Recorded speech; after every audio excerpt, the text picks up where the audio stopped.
What would you do if your wife said she was leaving the country for a business trip, but the GPS inside her suitcase showed she was only 45 minutes away from home? 7 days. That was the time my wife asked for. A business trip to Los Angeles. I drove her to the airport, kissed her forehead, let her go with absolute trust. But there was one thing she didn't know. Hidden inside the lining of her luxury suitcase was a tiny device, no bigger than a coin, a small blinking light that would never stop. When the plane she was supposed to be on took off toward Los Angeles, the red dot on my phone moved in the opposite direction. Not into the sky, but toward a luxury apartment in downtown New York. That day, I didn't cry. I didn't confront her. I went home, turned off every light in the house, and began erasing her from my life permanently. Because when she came back, she wouldn't find the same house key, the same husband, or even the same world waiting for her.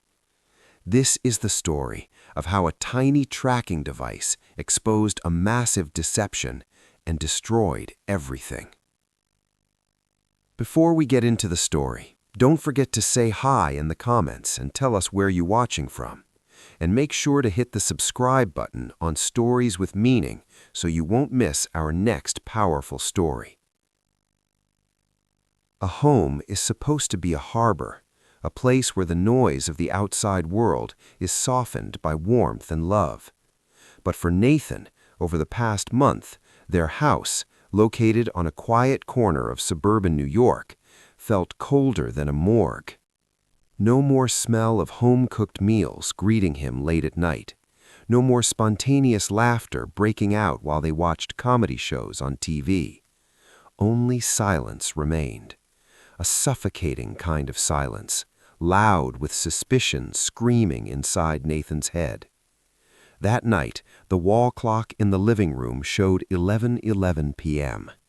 Nathan sat on the dark brown leather sofa, the only thing left that made him feel in control of the house. The main lights were turned off.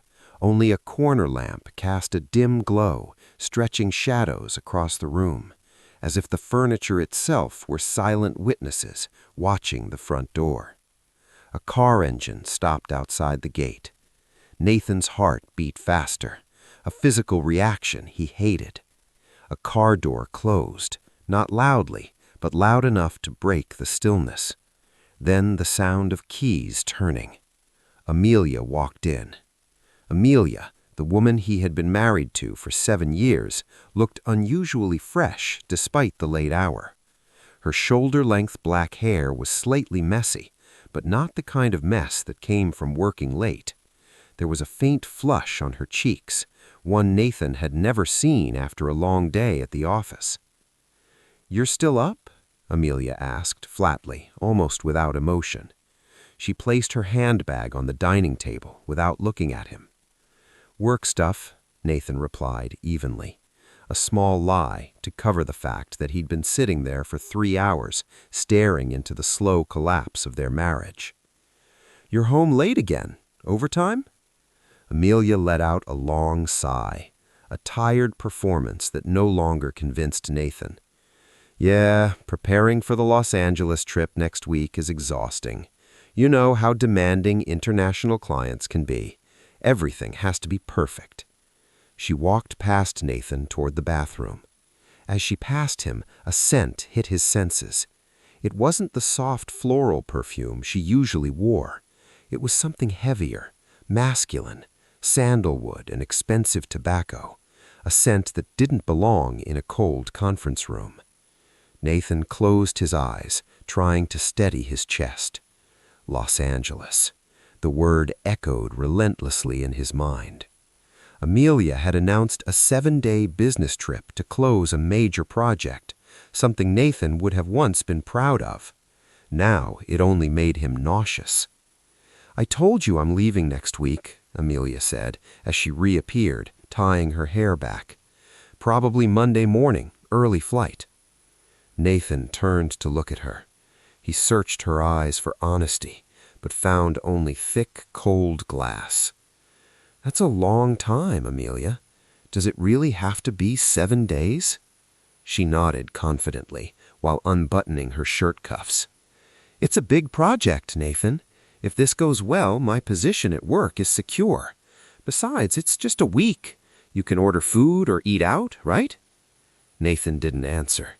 He watched as she pulled a large suitcase from the closet, a luxury brand they had bought together in Paris to celebrate their 5th anniversary. Now, seeing it felt like looking at a coffin being prepared to bury their marriage. "All right," Nathan finally said, his voice hoarse. "I hope your trip is informative." Amelia smiled, a small smile that never reached her eyes. "Of course. This is for our future, too." Nathan turned away and walked into his small home office. He closed the door quietly, locking himself in darkness. He opened his laptop, not to work. In an incognito tab, he opened an online marketplace. On the screen was a small black device, coin-sized. Mini GPS tracker, real-time monitoring. His fingers trembled as he clicked Buy Now.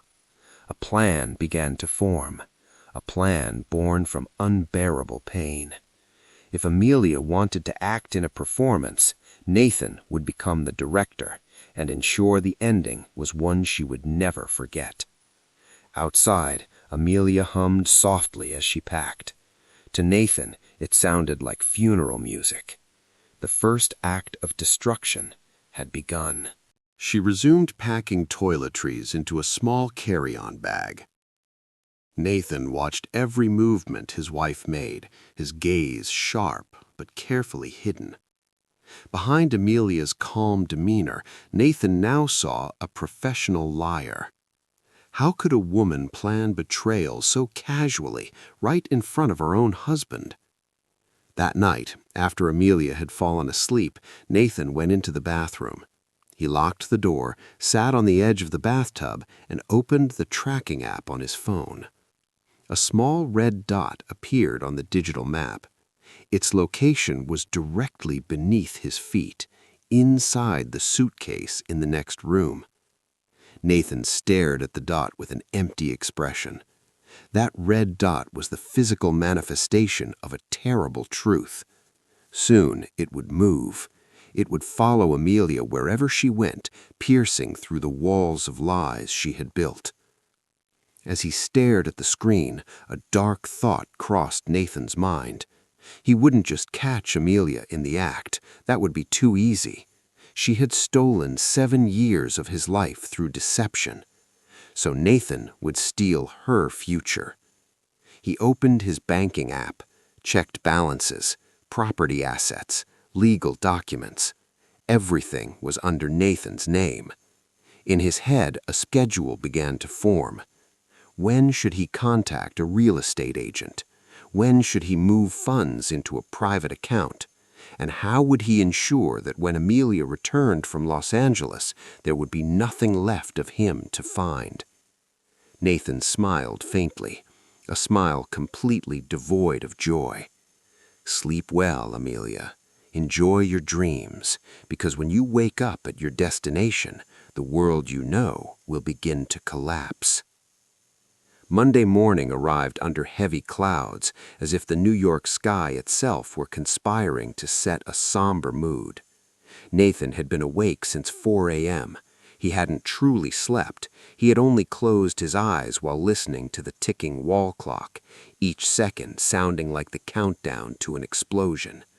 Beside him, Amelia slept peacefully, looking calm, innocent. The contradiction made Nathan's stomach twist. "Amelia, wake up, it's 5, Nathan said flatly. "You don't want to be late for the airport." His voice lacked the warmth he usually had when waking her. Amelia stirred, then sat up. "Oh, right, God, I'm so sleepy."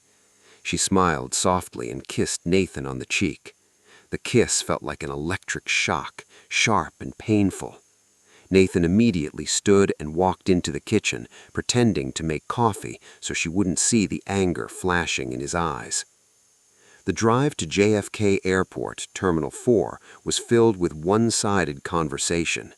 Amelia chatted endlessly about her meeting schedule in Los Angeles, how tight her agenda would be, how exhausting the trip would be, how much she would miss home-cooked meals. Nathan responded only with short hums. He focused on the steering wheel, occasionally glancing at the backpack on the back seat, where his spare phone was already connected to the tracking app. At the departure terminal, the atmosphere was crowded and hectic.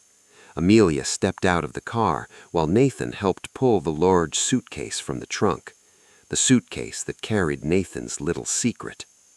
"Don't forget to text me when you arrive," Amelia said. "I will," Nathan replied, his eyes briefly resting on the suitcase before meeting hers. "As soon as I land and get signal, I'll call you," Amelia said sweetly. "Don't forget to eat while I'm gone." She hugged him tightly. In the middle of the rushing crowd, Amelia played the role of a wife reluctantly leaving her husband with absolute perfection. If Nathan hadn't planted the GPS, he might have remained the most deceived man in the world. Amelia waved and pulled her suitcase into the terminal building. Nathan stood motionless beside his car, watching her back until she disappeared behind the automatic glass doors. He waited 10 minutes, enough time for her to pass the initial security checkpoint. Then he got back into his car. He didn't drive home. He parked in a secluded long-term parking area. With slightly sweaty hands, he turned on the spare phone. The red dot was stationary. Location, JFK Terminal 4. "Show me who you really are, Amelia," Nathan whispered. An hour passed. Nathan stared at the screen without blinking. From the airport display board visible in the distance, flight AA53 to Los Angeles was scheduled to depart at 7:15 a.m. The time showed 7:20. If Amelia were on that plane, the red dot should have begun moving down the runway, then disappeared or shot forward at impossible speed over the ocean. But it didn't. The red dot began to move slowly, out of the terminal building and in the opposite direction, toward the public parking area. Nathan's heart slammed violently against his ribs. He watched as the dot stopped briefly in the parking area, then began moving steadily out of the airport, back onto the highway leading towards New York City. "She didn't leave," Nathan hissed, his teeth trembling. He started his engine and followed, not with his eyes, but with technology. The red dot traveled along the city expressway. Nathan kept a distance of 2 to 3 kilometers, ensuring Amelia wouldn't spot his car if she glanced in the rearview mirror.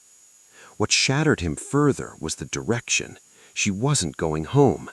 The dot turned towards Manhattan, passing office buildings already buzzing with morning activity, and finally slowed in an elite neighborhood in Soho.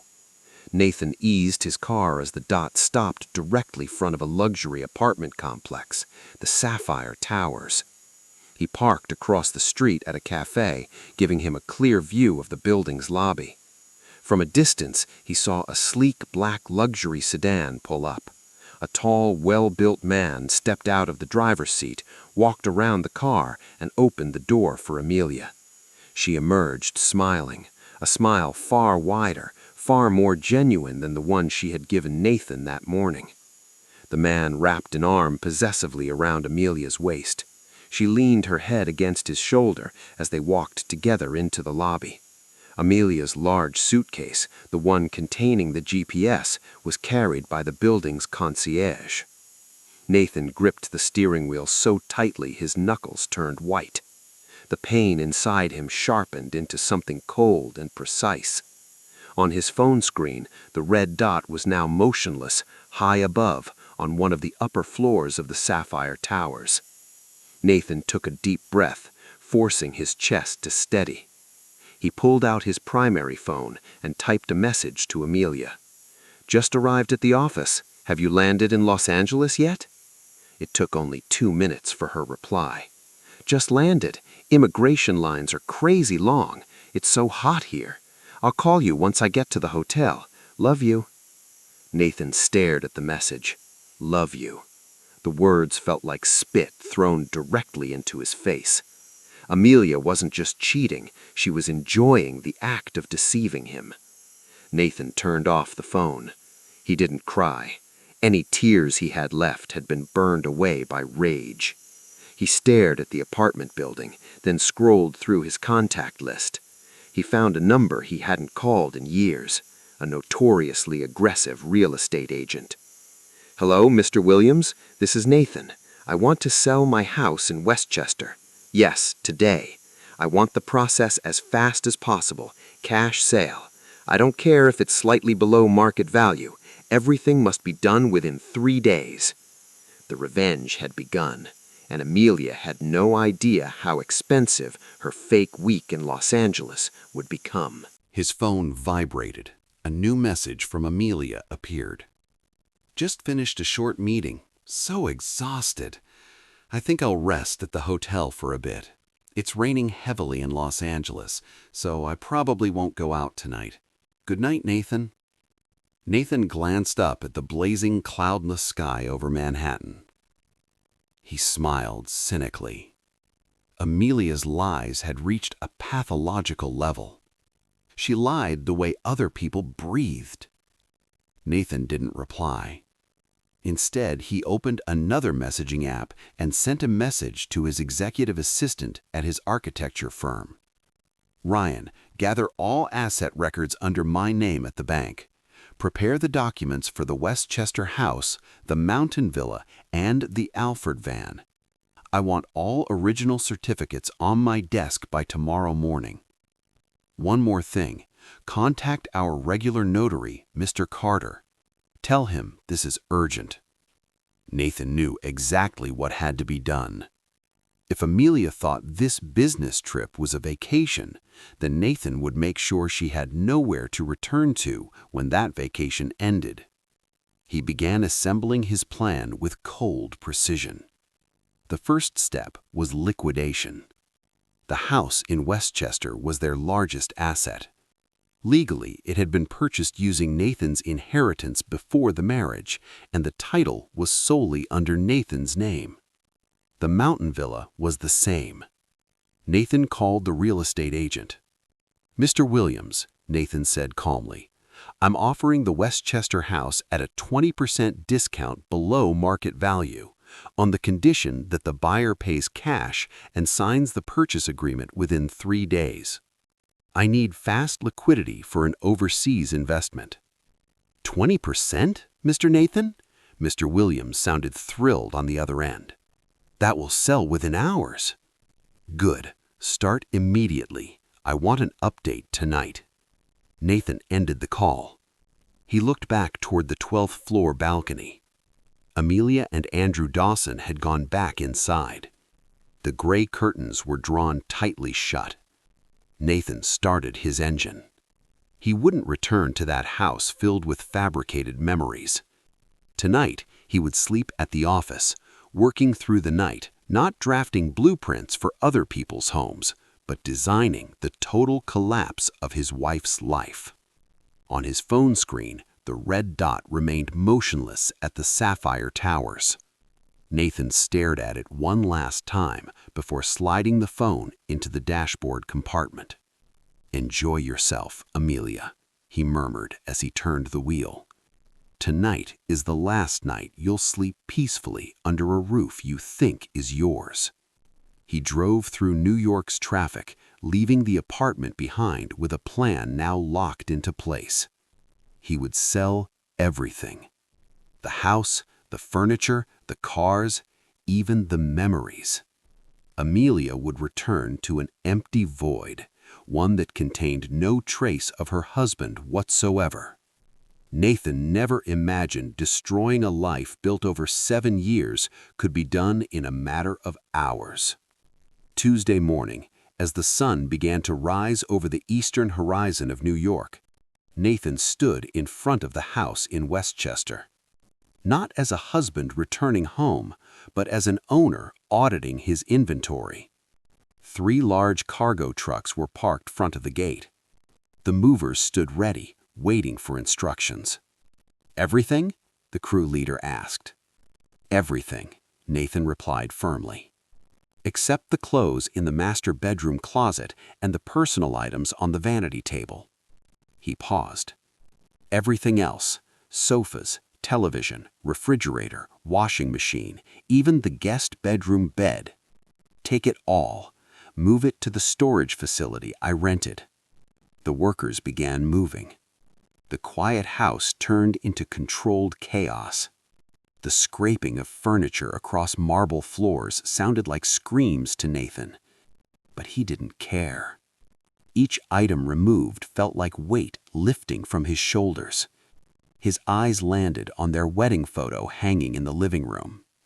In it, Amelia smiled sweetly in a white dress. Nathan took the frame, stared at it briefly, then dropped it. The glass shattered. He stepped on the photo with his dress shoe, leaving dirt marks across Amelia's face, then tossed it into a large black trash bag. As he supervised the move, Nathan's phone vibrated. A video call from Amelia. Nathan signaled the workers to pause. He walked to a corner of the house where a bare wall remained, careful not to reveal the emptiness around him. He adjusted his expression, took a deep breath, and answered.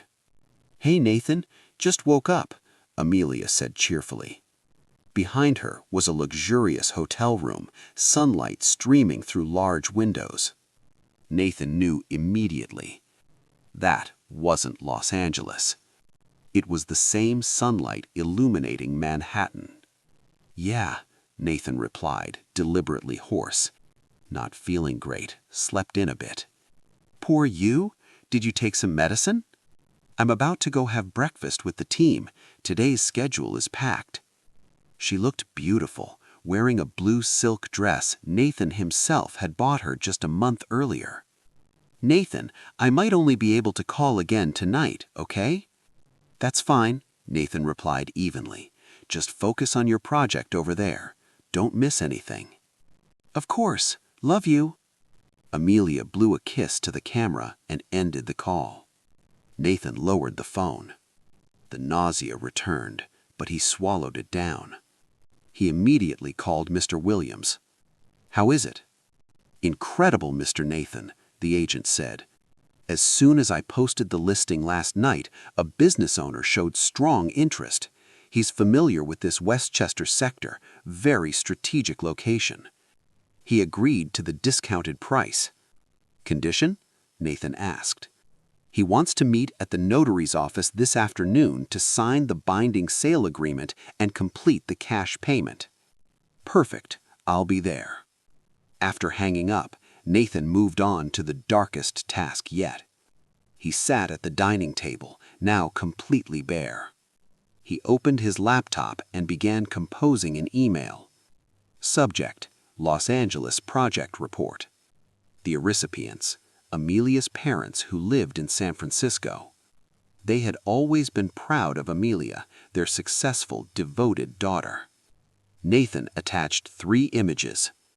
Amelia stepping out of Andrew Dawson's car at the Sapphire Towers lobby.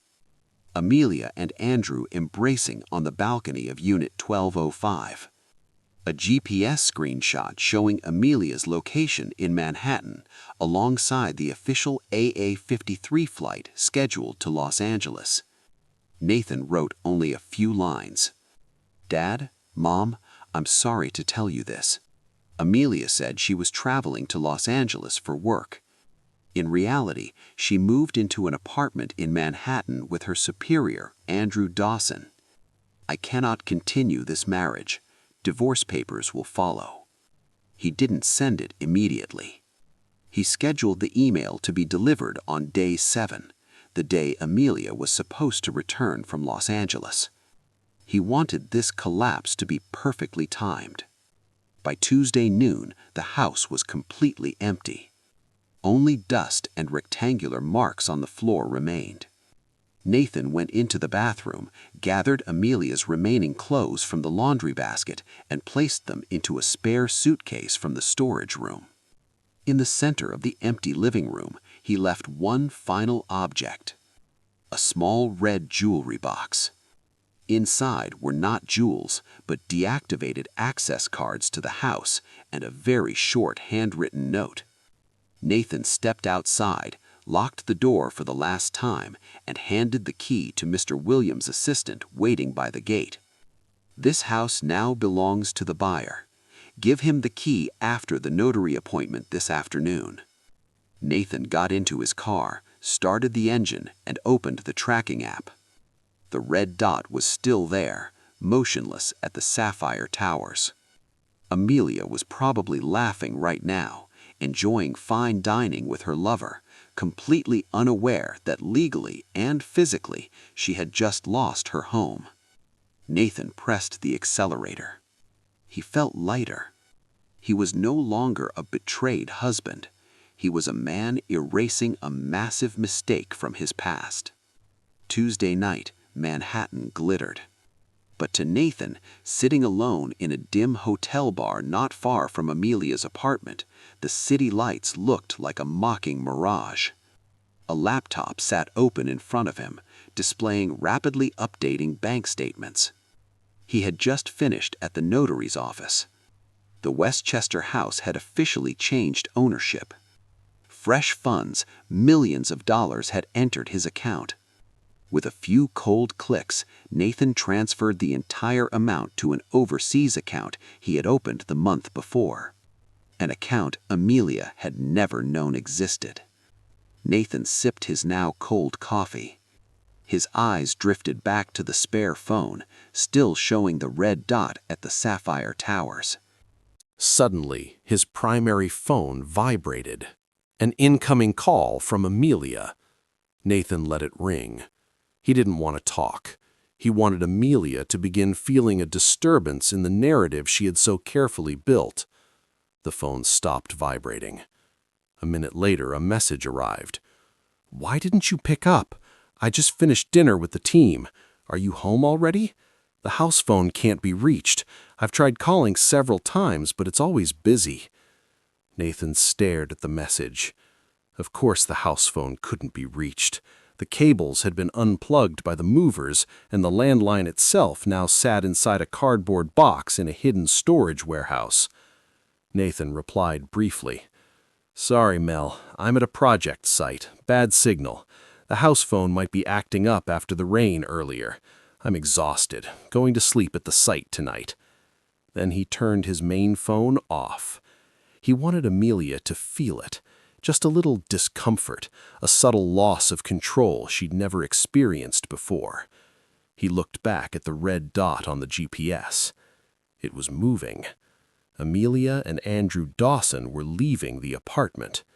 Nathan shut his laptop and walked toward the parking garage.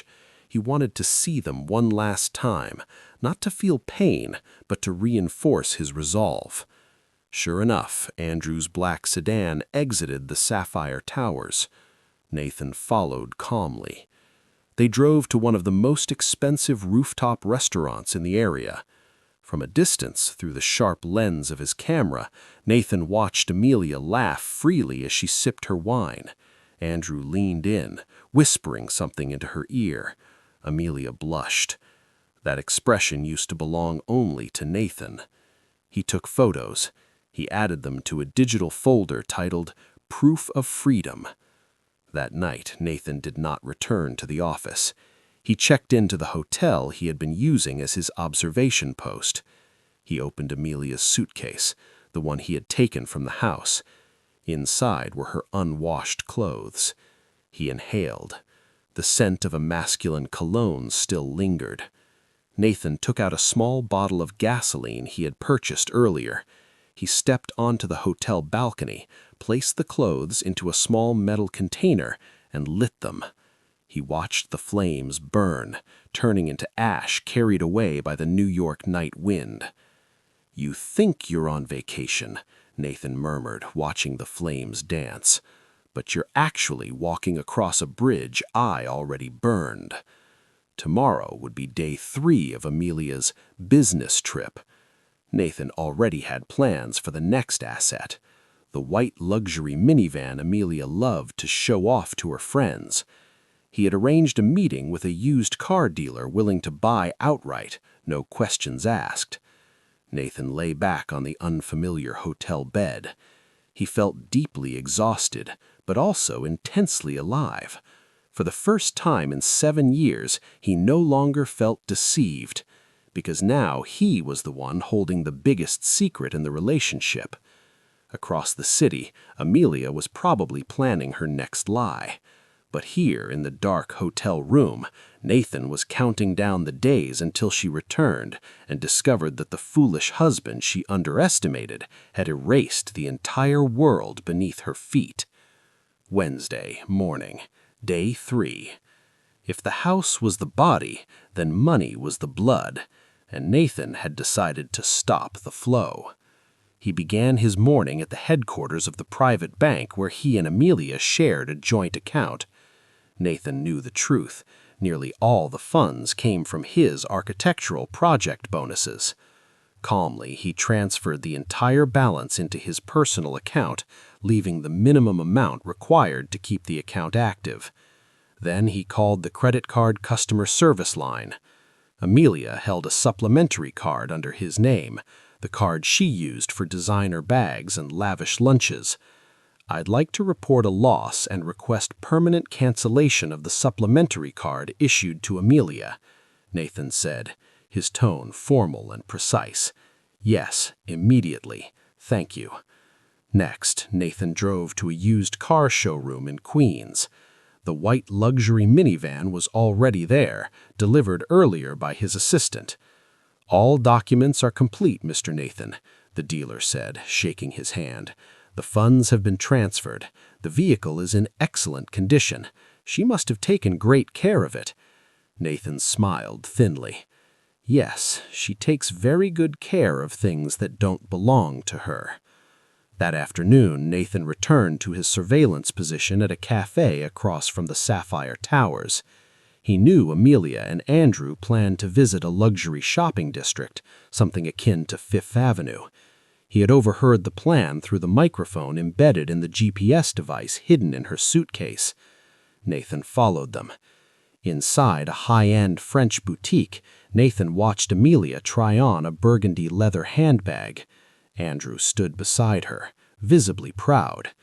Nathan remained hidden behind a large pillar, wearing a cap and mask. He opened his banking app and confirmed the credit limit. 0. Amelia approached the counter, smiling brightly, and handed over the gold card. Nathan held his breath. The clerk swiped the card, frowned, tried again, then a third time. "I'm sorry, ma'am, the card has been declined." Amelia's face drained of color. "Maybe the machine is broken? Try again." "I've tried 3 times, ma'am. Do you have another card?" Panic crept in. She pulled out another card, one Nathan had already blocked that morning. Same result. Andrew tried to help, pulling out his own card, but hesitated. Either his balance was insufficient, or his pride couldn't handle being questioned in public. A quiet argument followed. Eventually, Amelia left the boutique empty-handed, her face flushed with humiliation. From a distance, Nathan watched her grab her phone. His pocket vibrated violently. Incoming call, Amelia. Nathan didn't answer. Instead, he sent the prepared message. "Mel, I'm so sorry. The bank flagged suspicious activity on our accounts. I had to block all cards temporarily for security. Please use cash in Los Angeles for now. I'm stuck on site. Signal's terrible." Nathan watched Amelia read the message in the middle of the mall. Her shoulders slumped. She looked frustrated but couldn't argue. The excuse sounded logical, responsible, protective. She didn't realize she was being financially strangled. That night, Nathan returned to his hotel. The GPS showed the suitcase back inside the Sapphire Towers, but something was off. The dot moved rapidly within the unit. Through the audio feed, I heard shouting. "Andrew, I can't do this. All my cards are dead. What if Nathan is suspicious? Why couldn't you pay for the bag earlier?" "Calm down, Amelia. It's probably a technical issue. It'll be fixed tomorrow. Besides, you still have me. Don't ruin our night over one bag." Andrew's voice tried to soothe, but impatience leaked through. Nathan turned off the audio. He had heard enough. Amelia's fear was beautiful music. He opened a file on his desk.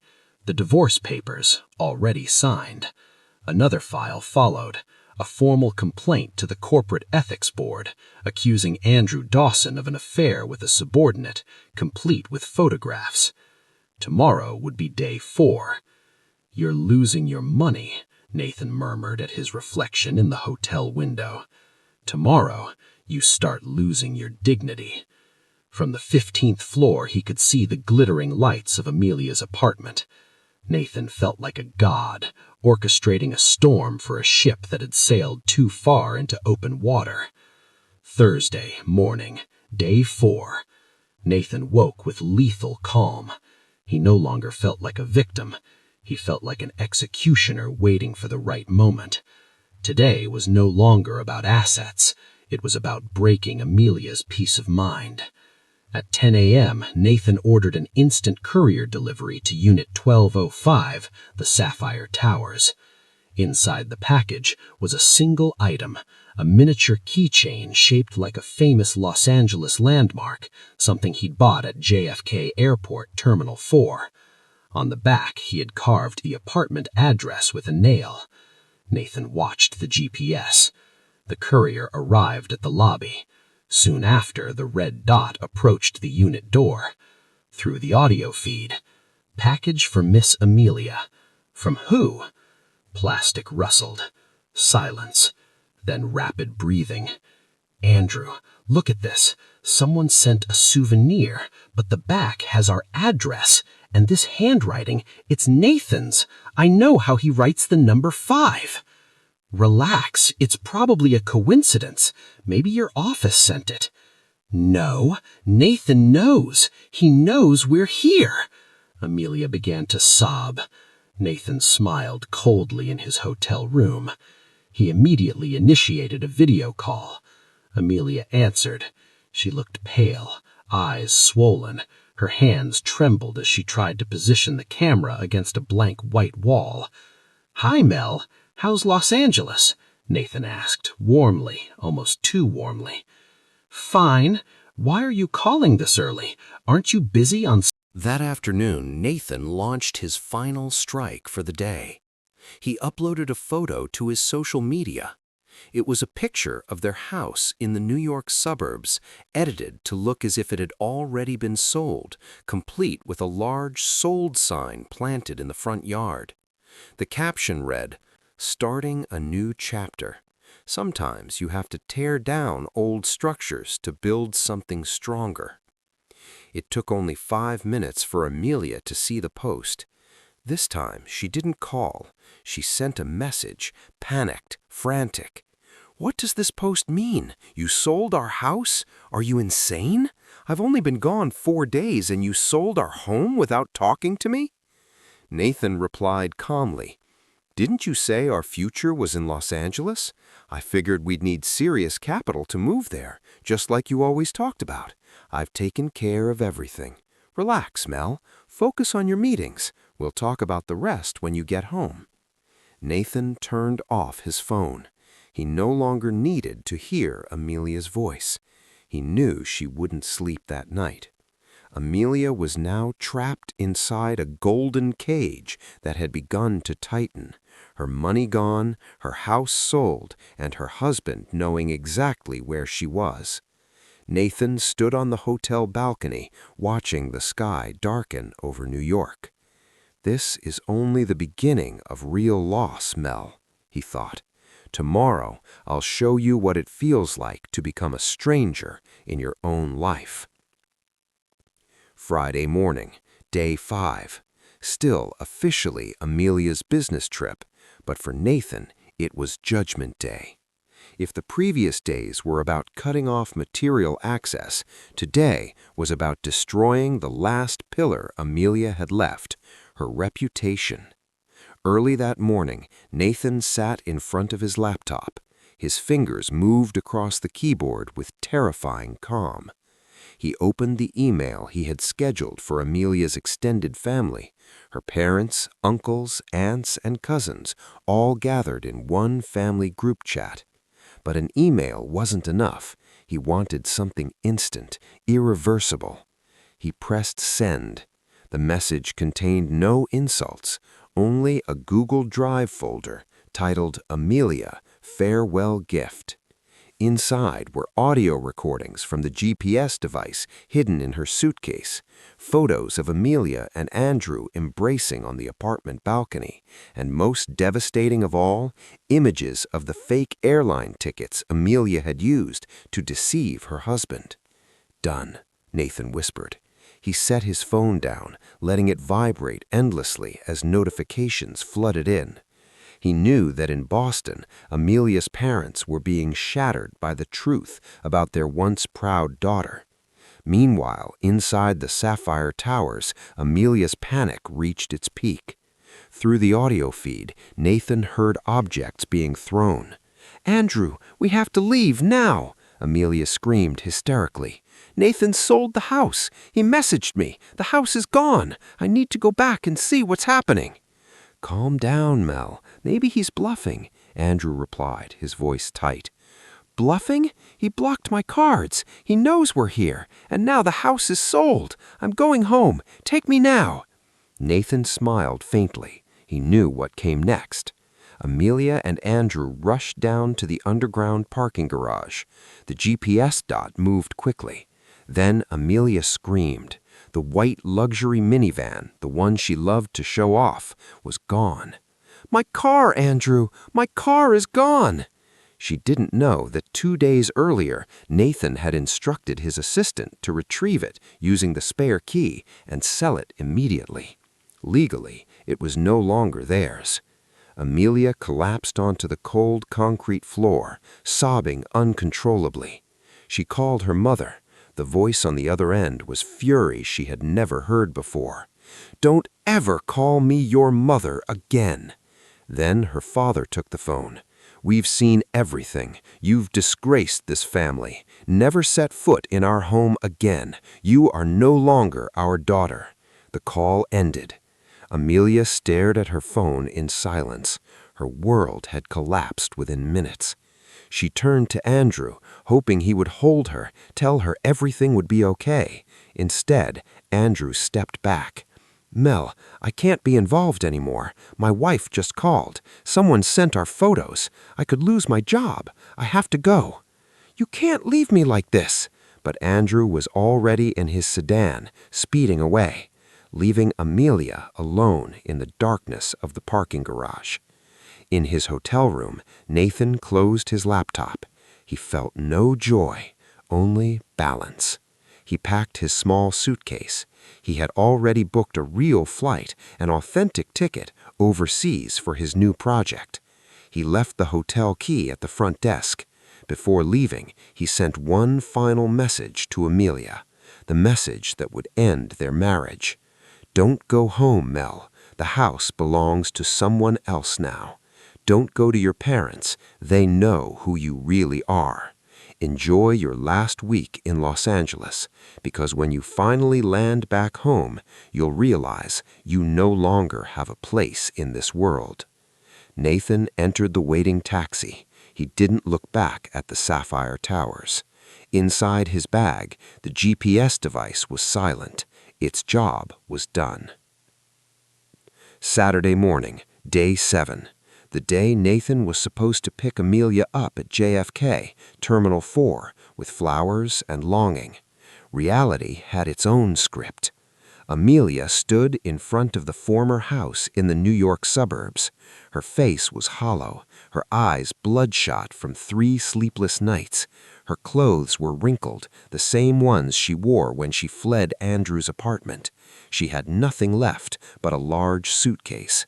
She tried the gate key. It didn't fit. She rang the bell. No sound. Her hands shook as she reached for her phone, only to realize the battery was dead and she didn't even have cash to buy a charger. "Excuse me, ma'am, who are you looking for?" A middle-aged security guard stood nearby. "This is my house," Amelia said hoarsely. "The key seems stuck." The guard frowned, scanning her from top to bottom. "This house has been sold. The previous owner, Mr. Nathan, moved out 3 days ago. The new owner changed all the locks yesterday. He asked me to give this to you if a woman named Amelia showed up." He handed her a small red box. With trembling hands, Amelia opened it. Inside, no jewelry, only a broken access card snapped in two, and a note: "A foundation built on lies can never carry the weight of truth. Goodbye, Amelia." Amelia collapsed onto the sidewalk. She cried, but no one cared. She was now a stranger in front of her own home. With what little strength she had left, Amelia dragged her suitcase to a bus terminal. She decided to return to Boston, to her parents' house. "Blood is thicker than water," she told herself. "They'll forgive me." The 4-hour trip felt like a lifetime. At her childhood home, she knocked on the solid wooden door. "Mom, Dad, it's Amelia. Please open the door." The door opened slightly. Her mother stood there, her face cold as stone. "Don't ever call me your mother." Her voice was calm, more painful than any scream. "Your father got sick after seeing those videos. He doesn't want to see you again. We sent your remaining belongings to your old office address. Never come back. To us, our daughter died in Los Angeles." The door slammed shut. The lock turned. A final sentence. Amelia stood frozen.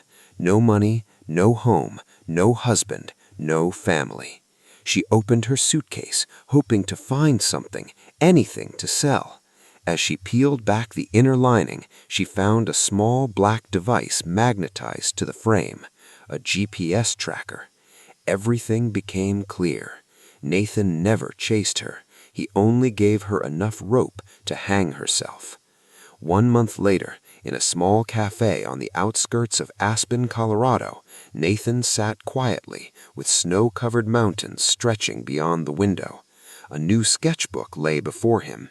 He had just signed a contract for the International Museum of Modern Art project. His phone vibrated.